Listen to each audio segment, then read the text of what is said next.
반갑습니다. 평화의 섬 강화도, 그 중에서도 평화의 기운이 훨씬 듬뿍 담겨있는 교동도에 오신 여러분을 환영합니다. 우선 강화도 궁금하시죠? 강화도는 우리나라에서 네 번째로 큰 섬입니다. 고조선 시대부터 해서 현대 시대까지 모든 역사와 문화, 문물이 담겨있는, 그래서 지붕 없는 박물관이라고 강화도를 칭하고 있죠. 강화는 현재 한 6만 9천 명 정도가 살고 계십니다. 그럼 교동도는 어떨까요? 교동도는 그전에는 섬 속의 섬이었죠. 근데 2014년 다리가 놓이면서 일반인들이 많이 오게 됐는데요. 교동도에는 현재 3천 명 정도의 주민이 살고 계십니다. 교동도도 3개의 섬이 간척을 통해서 한 개의 섬으로 만들었고요. 그 다음에 강화군 농경지의 30%, 그러니까 강화 농사의 30%를 교동에서 짓는다고 보시면 됩니다. 그래서 강화 섬살이 정말 맛있는데요. 교동 섬살은 특히 더 맛이 있어서 소비자들이 정말 좋아하시죠. 교동도는 한강, 예성강, 임진강으로 통하는 그 입구에 있죠. 조선시대에는 수군을 관할하는 경기 수영이 설치가 되어 있었습니다. 그리고 교동도는 강화도보다는 황해도와 훨씬 더 가까웠습니다. 그래서 6.25 전쟁 이전에는 황해도 연백시장에 가서 장을 보고 거기에서 또 농사도 같이 배우고 주민들이 활발하게 교류를 했던 그런 곳이었죠. 그런데 1950년 한국 전쟁 이후에 교동도는 실향민의 섬이 되어버렸습니다. 그 당시 인구가 한 10,000명 정도가 됐는데요. 피난명이 무려 2만 명이나 오셨다고 합니다. 그래서 3만 명이 사시려니까 이 좁은 공간에 먹을 것도 잘 것도 없었죠. 그나마 나라에서 구호품으로 준 나무를 통해서 집을 짓기 시작을 했습니다. 그 생겨난 것이 대룡시장이고요. 그 대룡시장에서 서로 농사 짓는 걸 나누고, 그 다음에 먹고, 남은 것들은 서로 팔기도 하고, 그런 시장이 그때 형성이 된 겁니다.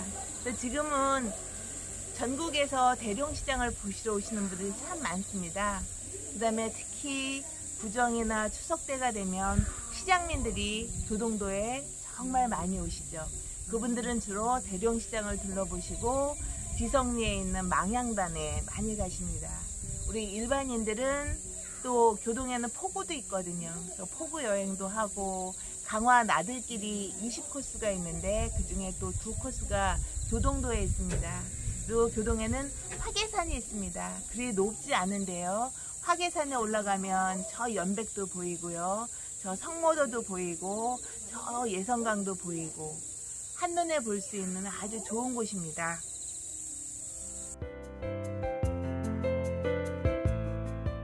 교동도를 왜 평화의 섬이라고 부를까요? 우선은 평화를 염원하는 분들의 마음이 이 교동도에 담겨있기 때문입니다. 현실적으로는 시장민들이 많이 사시기도 하고요. 그 다음에 고향을 그리워하시는 분들이 가장 가까이에서 북한을 볼 수 있기 때문에, 내 고향을 볼 수 있기 때문에 평화의 섬이라고 하기도 하죠. 그리고 우리나라뿐만 아니라 세계적으로 평화를 연구하는 분들이 한국에 오시면 꼭 교동도를 방문하십니다. 그분들에게 굳이 어떤 말로 표현하지 않아도 저 해안가 철책선에서 북한을 보시다 보면 저절로 두 눈에는 눈물이 글썽글썽하고 가슴에는 평화를 염원하는 마음들이 솟구치는 것을 저희가 느낄 수가 있습니다. 아마 여러분들도 오늘 교동에 오셨는데요. 직접 한번 걸어보시면 그 마음이 어떤지 온몸으로 느끼실 수 있을 것입니다. 우리나라에 시장민이 참 많죠. 매년 많은 분들이 돌아가고 계시는데요. 그분들이 염원이 있더라고요. 나 죽기 전에 고향 한번 가고 싶다. 예, 그분들은 지성리에는 망향단에 가셔서 북한을 보면서 내 부모를 그리워하고 내 형제를 그리워하고 내 가족들을 그리워하면서 제를 지내십니다. 거기에 오시는 분들은 그 말씀 하시더라고요. 내년에 내가 또 올 수 있을까? 내년 추석에 또 한 번 올 수 있을까? 그런 간절한 마음을 갖고 그분들이 가시더라고요. 함께 오시는 자녀분들은 아직 그 부모님만큼의 어떤 절절한 마음은 없지만 그래도 그 부모님의 고향에 대한 그리움 그거는 흠뻑 느끼고 가시는 것 같더라고요. 그래서 교동도를 평화의 섬이라고 한다고 저는 봅니다.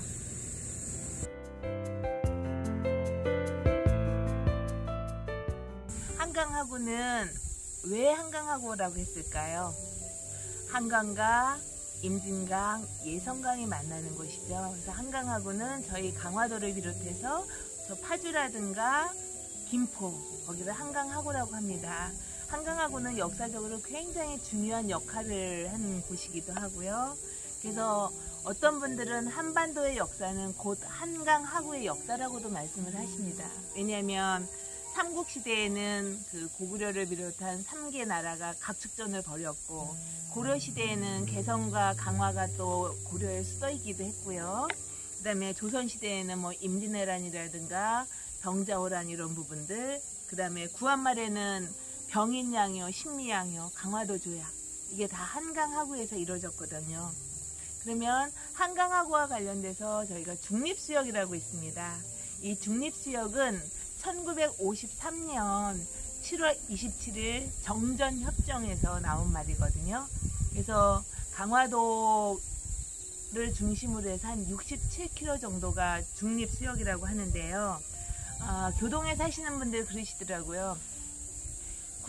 1990년대 말부터 이제 해안가에 철책이 더 많이 설치가 됐는데 그전에는 나가셔서 숭어도 잡고 굴도 채취하셨다 그러시더라고요. 그리고 그 전에는 온갖 생선들이 굉장히 많이 났다고 합니다. 근데 이제는 철책선으로 그런 어업과 관련된 일들은 거의 할 수가 없고요. 그나마 새우는 잡고 있죠. 예, 그래서 교동에는 저쪽 죽산포, 남산포, 월선포 그 포구를 통해서 한번 여행도 해보시면 새우젓 맛도 보시고요. 네. 최근에는 2018년에 그 한강하구 공동 이용을 위한 남북 공동 수로 조사가 있었습니다. 앞으로 우리가 좀 더 평화로운 시대가 오면은 북한과 자유롭게 왕래하면서 그 바다에 논일고 있는 온갖 물고기들을 저희가 맛볼 수 있지 않을까요?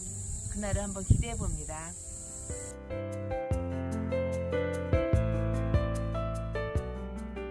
잠깐 나는 평화에 대해서 어느 정도 생각을 하고 있고 얼마나 알고 있는지 잠깐 알아볼까요? 평화하면 생각나는 낱말이 뭐가 있으세요? 네, 비둘기, 평화? 평화? 평화. 다들 생각하시는 게 다르시죠? 예, 세계 평화 지수가 있더라고요. 세계적으로 평화 지수가 가장 높은 나라는 아이슬란드입니다. 여러분도 알고 계셨나요? 그러면 평화 지수가 가장 낮은 나라는 어딜까요? 네, 시리아입니다. 내란으로 굉장히 어렵죠. 그럼 우리나라는 어떨까요? 한국은 48위, 북한은 150위더라고요. 이와 관련해서 이번 평화 기행을 통해서 나만의 평화 감성 지수를 좀 높여봤으면 좋겠습니다. 예, 좀 더 평화에 대해서 생각하는 시간을 갖고 평화 관련된 교육을 좀 받는다든가 아니면 관련된 책을 읽다 보면 어느덧 나의 평화 감성 지수도 높아가겠죠.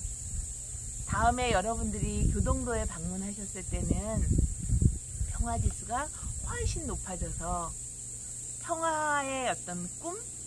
평화 나무를 좀 심어보셨으면 좋겠습니다. 처음 작은 나무를 심고 정성을 들여야 되겠죠. 물도 주고 시간도 필요하겠죠. 그래서 평화 나무를 쑥쑥 키워서 우리 혼자 꿈을 꾸면은 그냥 꿈에 불과하지만 우리 함께 꾸면 현실이 된다고 하잖아요.